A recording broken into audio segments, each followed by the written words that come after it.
Noi siamo gli ultimi del mondo,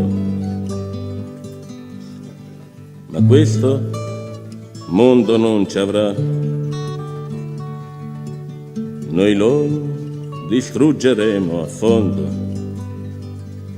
spezzeremo la società. Nelle fabbriche il capitale come macchine ci usò, nelle sue scuole la morale di chi comanda ci insegnò. Questo pugno che sale, questo canto che va, è l'Internacional. En primer lugar vamos a escuchar a Gabriel Vargas. Gabriel Vargas es ensayista y profesor mexicano que se doctoró en Filosofía por la Universidad Autónoma de México, donde trabaja como profesor en la Facultad de Filosofía y Letras. Fundador y coordinador de la revista Investigación Humanista y del Centro de Documentación en Filosofía Latinoamericana e Ibérica de la Universidad Autónoma de México, fundó y dirigió el periódico cultural Logos, es miembro editorial y colaborador asiduo de varias publicaciones de su país, entre ellas Excelsior, El Diario, Plural, Memoria, Revista Internacional de Filosofía Política, en las cuales ha publicado numerosos ensayos. Fundador y codirector de la revista Dialéctica de la Universidad Autónoma de Puebla, miembro de la Asociación de Historiadores de América Latina. Ha sido editor de libros como Filosofía y Política e Ideología en el Pensamiento de Marx en el 82, Marx y su crítica de la filosofía en el 83, Praxis y Filosofía, ensayos en homenaje de Adolfo Sánchez Vázquez en el 85, Qué hacer con la filosofía en América Latina en el 92, sobre Más allá del derrumbe en el 94 y acaba de publicar Esbozo histórico de la filosofía en México, siglo XX y otros ensayos. Paso a ceder a la palabra al señor Gabriel Vargas.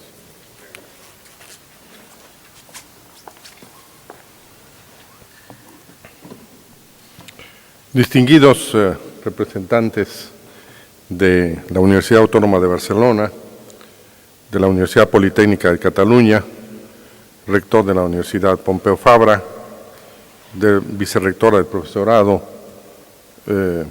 y director de la FIM, la señora Rosa Rossi. Distinguidas y distinguidos personas que nos acompañan esta noche, es para mí un alto honor poder dirigir a ustedes algunas palabras en torno al filosofar crítico de Manuel Sacristán. Permítame iniciar mi intervención con una referencia personal. Conocí a Manuel Sacristán en 1981 con motivo del primer Congreso Nacional de Filosofía que organizara la Asociación Filosófica de México en la ciudad de Guanajuato. Allí presentó Sacristán un trabajo titulado brevemente Sociedad, Naturaleza y Ciencias Sociales, aunque después lo publicaríamos en México también con un título más largo, que publicamos en el número 12 de la revista Dialéctica, correspondiente al año de 1983. Dialéctica, para quien no la conozca, es una revista teórica de orientación crítica que fundamos hace ya cerca de 30 años, en 1976, con el propósito de dar a conocer desde la universidad las iniciativas filosóficas que implicaran una renovación del pensamiento y tuvieran relevancia para los movimientos emancipatorios de nuestro país.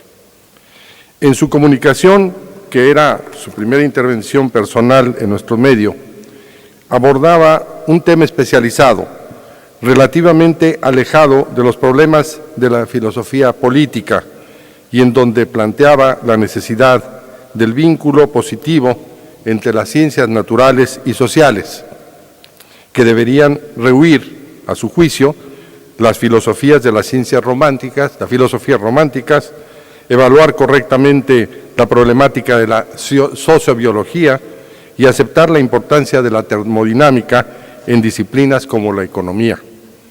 En otras palabras, Sacristán mostraba una de las vetas largamente cultivadas por él, como lo era el pensamiento científico a través de la lógica simbólica y la filosofía de la ciencia. Pero a la vez nos exponía una vía alternativa a la reducción naturalista del positivismo lógico o la absorción de la ciencia por la filosofía, como pretendía el materialismo dialéctico. En aquellos años, en nuestro medio, no teníamos una idea clara de la propuesta filosófica de Sacristán. Conocíamos algunos ensayos, desde luego, su famoso prólogo al Anti-Düring de Engels, sus reflexiones sobre Lenin, Lukács, Labriola, Bertrand Russell, desde luego su libro de Lógica Simbólica y sus traducciones de los clásicos, entre ellas de Heine y Goethe, su antología de Gramsci también y las iniciativas a través de la revista Materiales.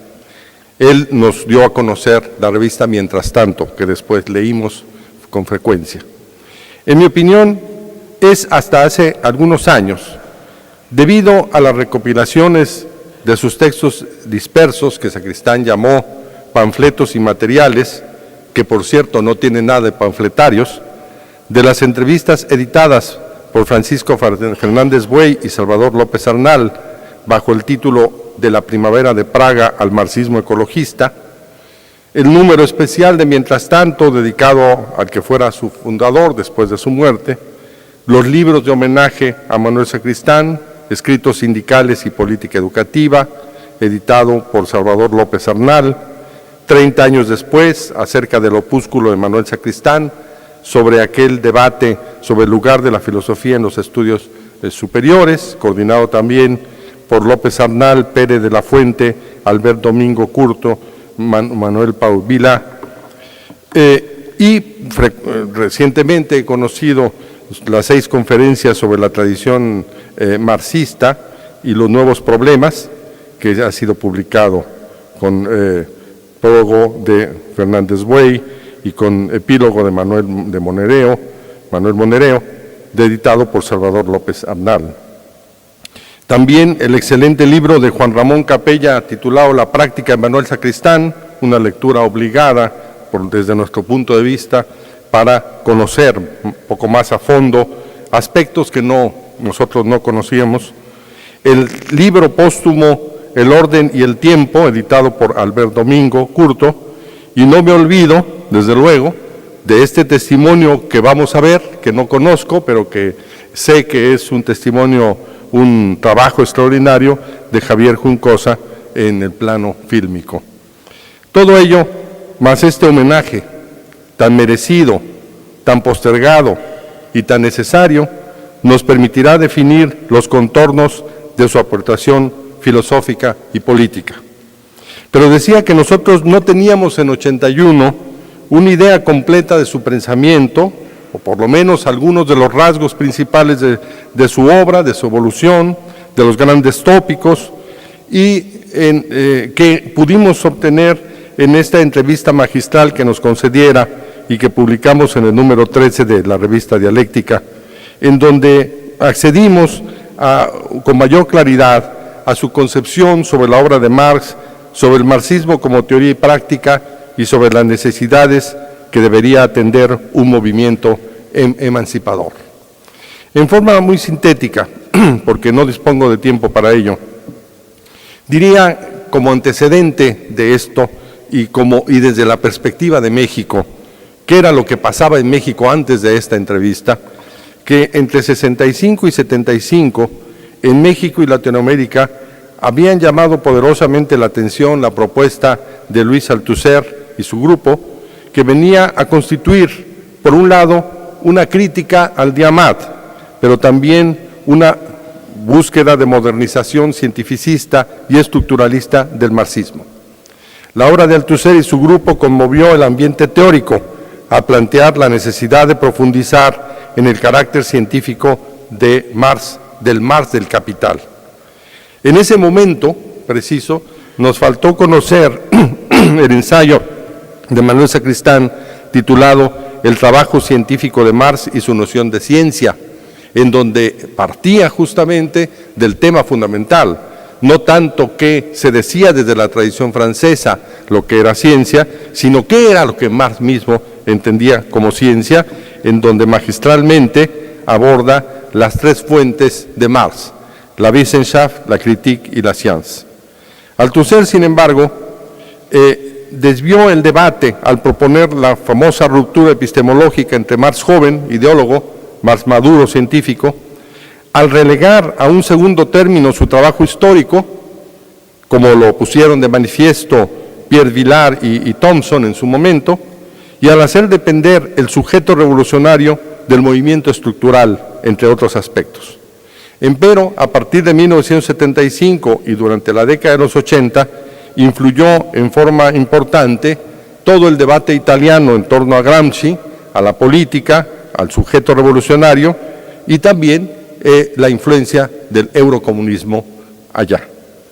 Por otro lado, el marxismo como movimiento político se encontraba afectado ya en ese momento por una profunda crisis. Se hablaba de la crisis del marxismo, en donde con ese concepto tan vago se mezclaban muchos elementos: el estalinismo, la desintervención contra Hungría y Checoslovaquia y la creciente convicción de que los países llamados socialistas no habían podido acceder, por múltiples razones que han aducido los estudiosos, muchos de ellos procedentes de un marxismo crítico, a una sociedad justa y democrática, que exigían una reflexión profunda sobre el clásico, sobre el decurso que se había seguido, la puesta en práctica de la teoría revolucionaria y sobre los retos que se tendrían en el futuro. Se estaba presagiando, pues, un proceso que después conoceríamos como el derrumbe.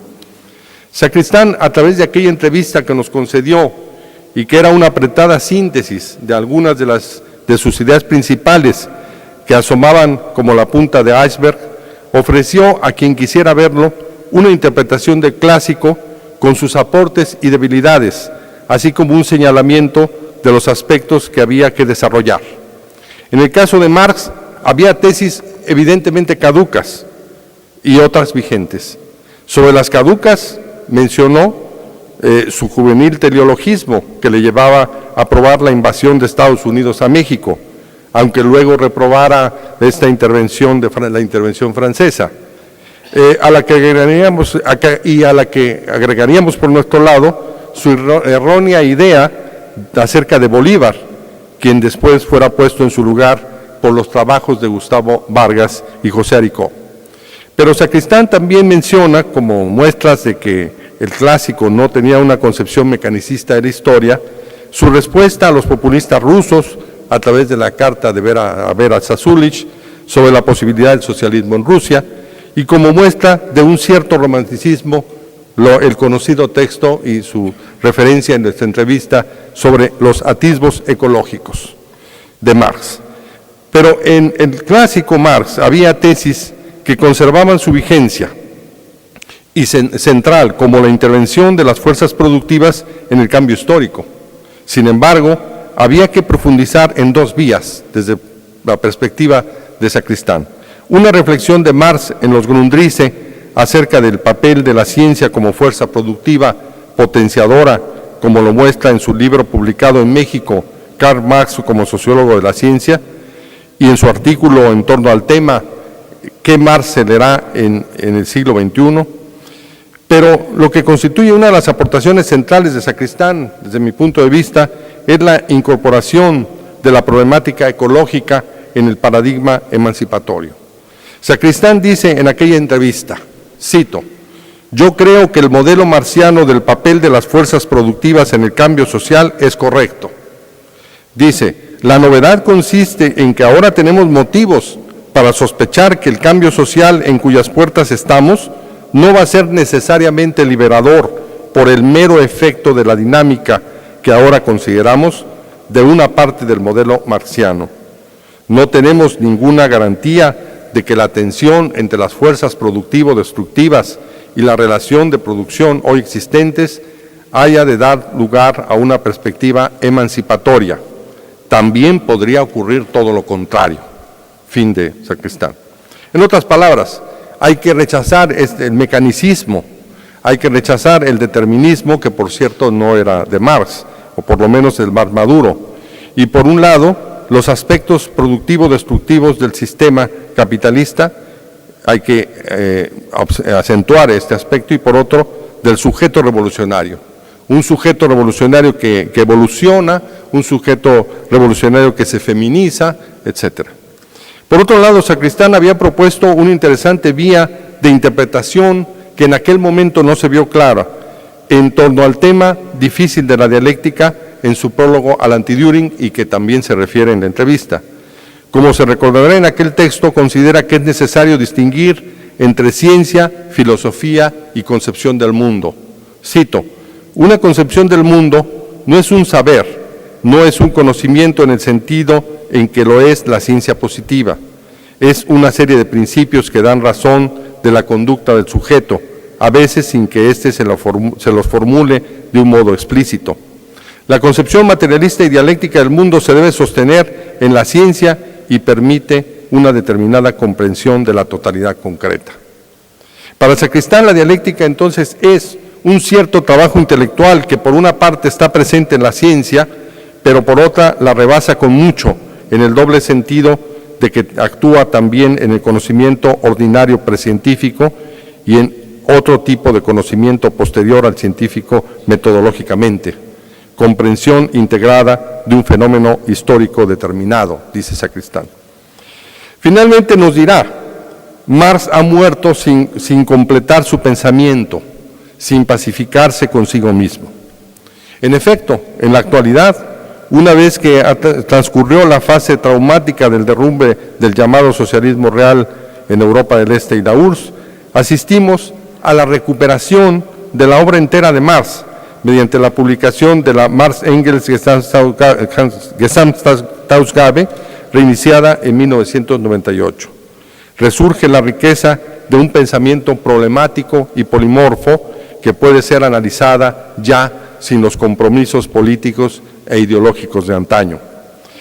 En lo que se refiere a la situación política de la izquierda, Sacristán ya hablaba del descrédito de la URSS y su influencia en el movimiento revolucionario, de los errores y vicios de los partidos comunistas que han perjudicado, dice, al paradigma emancipatorio, de la extinción de los restos revolucionarios de la socialdemocracia para adaptarse a las necesidades del sistema, el resquebrajamiento de la identidad política de la vanguardia obrera en España, a la que habría que agregar el mea culpa que lanzaron muchos en todas partes, la sangría de socialistas y marxistas en Europa por obra del nazismo y el fascismo, y la muerte o exilio de la casi totalidad de los cuadros socialistas y comunistas durante y después de la Guerra Civil Española, que descapitalizó al movimiento revolucionario.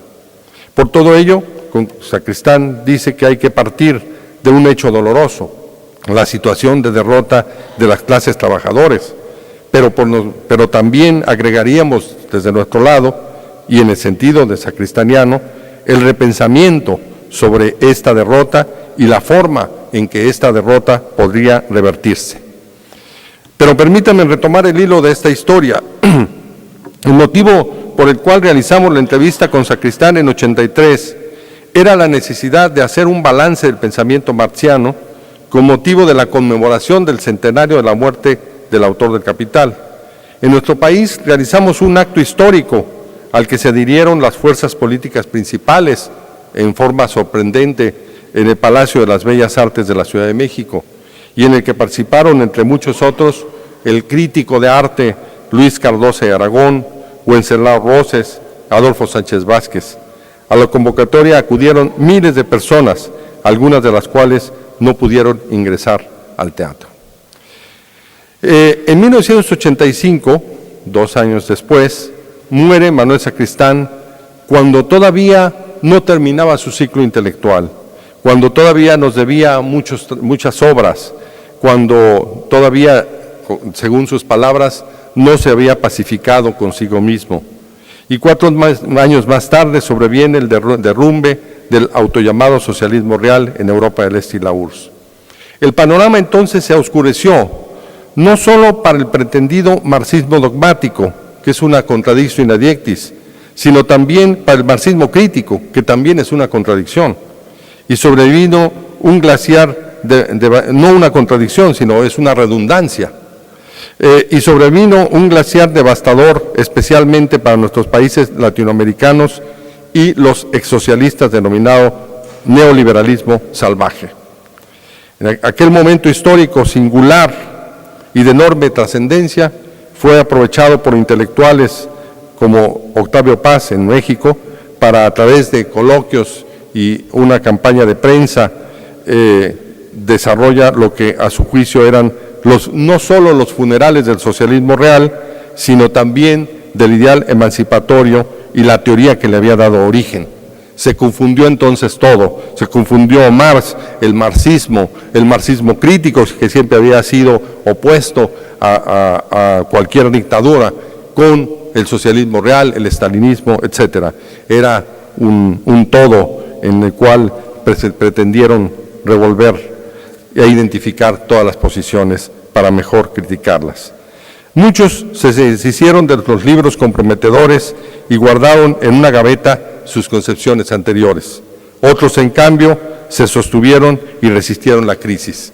Justamente Manuel Sacristán y otros filósofos se permanecieron fieles al trabajo intelectual.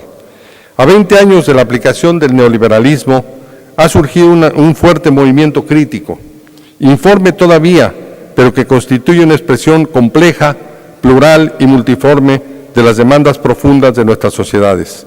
La lucha en contra de quienes han provocado una crisis ecológica en nuestro planeta, la oposición a la desigualdad norte-sur y la rebelión pacífica de nuestros indígenas tras 500 años de opresión, expresado sobre todo a través del movimiento del zapatismo, la reivindicación de los derechos de la mujer y la lucha en contra de las formas profundas de enajenación. Frente a todo lo anterior, ¿dónde estaría Manuel Sacristán? No hay duda que allí, profundizando sobre las vías que había planteado ya desde los 80, el ecologismo, el pacifismo, el feminismo, la posición antinuclear, el compromiso con los oprimidos de la tierra, sobre todo los indígenas. La muestra fehaciente final de que siguió reflexionando, de que siguió buscando caminos, es su prólogo a la introducción al estudio de la filosofía de Antonio Gramsci y su largo ensayo, El orden y el tiempo.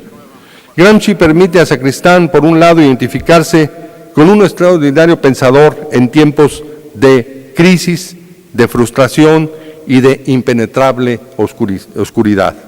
El sufrimiento de Gramsci fue también el de Sacristán. No hay otra frase que la de Roland que describa mejor a los dos pensadores: pesimismo de la inteligencia y optimismo de la voluntad. La lectura de Sacristán es rigurosa, como siempre. Critica lo que se refiere a la recusación al autor italiano en lo que haya que criticarle, en su recusación del mundo externo, en su reflexión sobre la ciencia, pero valora altamente a la praxis, a la filosofía de la praxis, como la construcción de la hegemonía de las clases subalternas.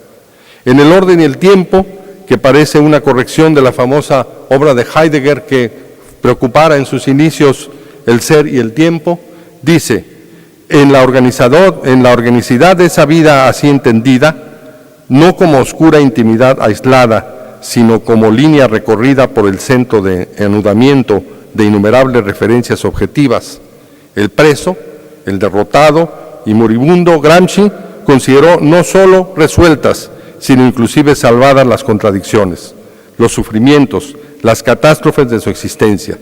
Lo ha hecho así implícitamente en sus múltiples negativas a capitular, pidiendo gracia a Mussolini, a pesar de su grave estado. Y lo había dicho antes explícitamente, añadiendo incluso una explicación a su autoafirmación moral: la salvación por el instinto de la rebelión. Hasta aquí Gramsci. Hasta aquí Sacristán. Sacristán murió prematuramente antes de poder ofrecernos su orden y el tiempo, pero nos ha dejado una obra a través de la cual nos indica caminos para la construcción del nuevo paradigma emancipatorio del siglo XXI. Gracias.